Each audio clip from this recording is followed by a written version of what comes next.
Hello students, we are continuing Sarbanes Oxley Act and in this we are doing titles. So the fifth title is Analyst Conflicts of Interest. This title is to improve investor confidence regarding the reporting of security analyst. This section includes code of conduct as well as the disclosure of any and all conflict of interest known to the company. The Commission may amend its regulation as is necessary for the protection of investors and in the public interest. Everything must be reported, such as if the analyst hold any stock in the company or has received any corporate compensation or if the company is a client. The next title is Commission Resources and Authority. The Commission may censure any person or deny temporarily or permanently to any person the privilege of appearing or practicing before the Commission in any way if that person is found as not to possess the requisite qualification to represent others, or to be lacking in character or integrity, or have willfully violated any provision of security exchange rules and regulations. The court may prohibit any person participating in any offering of penny stock from participating in the offerings conditionally, unconditionally, permanently, or for such period as the court shall determine. The next one is seventh title is regarding studies and report. Title 7 outlines certain studies and reports, that is, the Security Exchange and the Controller General must perform. These tests and reports include analyzing public accounting firms, credit rating agencies, and investment banks to ensure they do not play a role in facilitating poor or illegal practices in the security market. So, for this, the Controller General of United States shall conduct a study to identify the factors that have led to the consolidation of public accounting firms since 1989 and present and future impact of the consequent reduction in the number of firms providing audit services. The Controller General shall consult with the Commission the regulatory agencies that perform such functions. The Controller General shall submit a report on the results of the study to the Committee on Banking, Housing and Urban Affairs of the Senate and Commission on Financial Services of the House of Representatives within 1 year. The Commission shall conduct a study to examine the role of credit rating agencies. Commission shall submit a report on the study required to the President and the Committee on Financial Services and the Committee on Banking Housing, not later than 180 days after the date of enactment of this Act. Controller General of the United States shall conduct a study on whether investment banks and financial advisors assisted public companies in manipulating their earnings and misrepresenting their true financial condition. The next title is Title 8, that is Corporate and Criminal Fraud Accountability.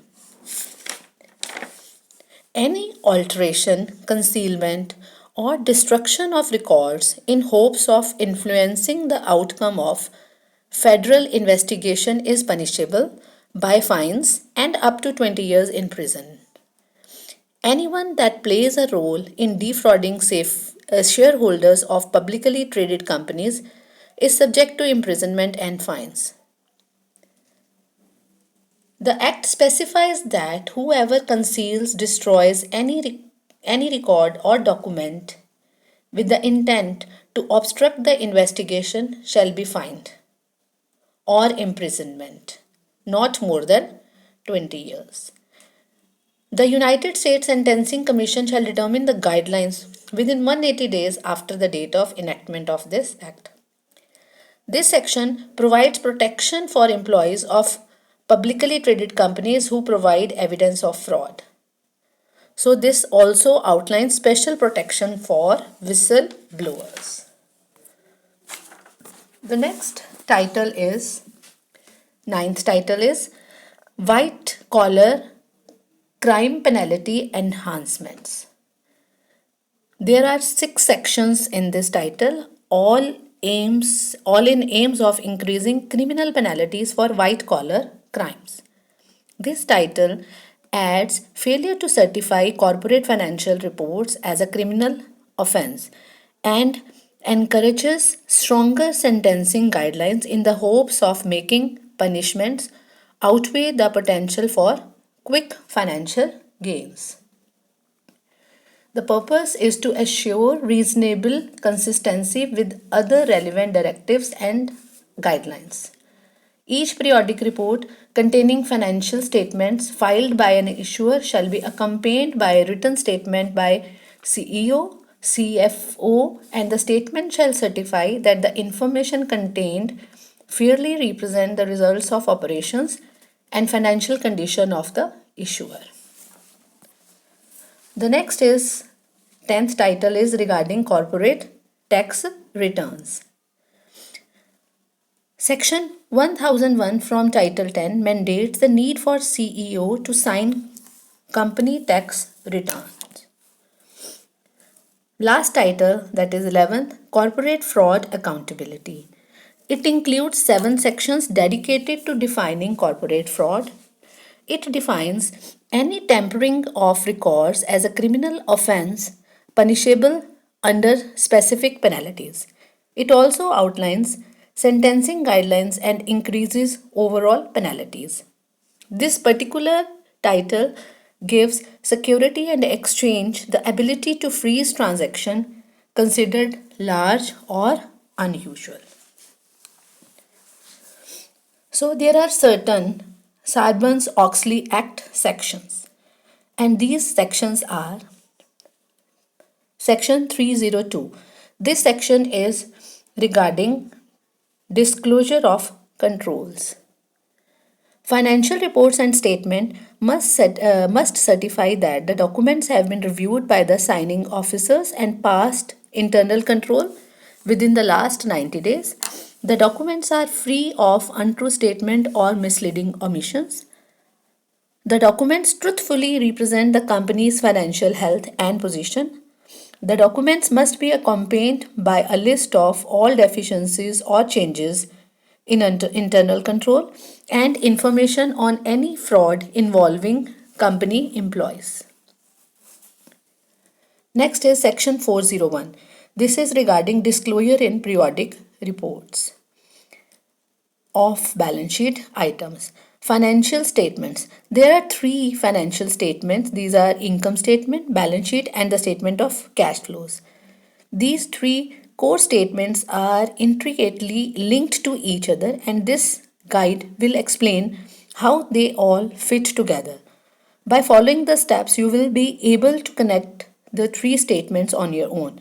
Financial statements should also represent any off-balance liabilities, transactions, or obligations, and to follow the accounting principles. Section 404. This is regarding assessment of internal control. Companies must publish a detailed statement in their annual reports explaining the structure of internal controls used. Information must also be made available regarding the procedures used for financial reporting. The statement should also assess the effectiveness of internal control and reporting procedures. The accounting firm auditing the statements must also assess the internal control and reporting procedures as part of audit process. Section 409. Enhanced financial disclosure. Companies are required to urgently disclose drastic changes in their financial position or operations, including acquisitions, disinvestments, major resignations. The changes are to be presented in clear, unambiguous language. Section 802. This is criminal penalties for altering documents. Any company official found guilty of concealing, destroying, or altering document with intent to disrupt an investigation could face up to 20 years in prison and the applicable fines. Any accountant who knowingly aids company officials to destroy, alter, or falsify financial statement could face up to 10 years in prison. Section 902. Attempts and conspiracies to commit criminal fraud offences. This section specifies criminal penalties for any person who attempts any offence of this type. Section 906. Corporate responsibility for financial reports. This section addresses criminal penalties for the failure of corporate officers to certify financial reports. So, thank you.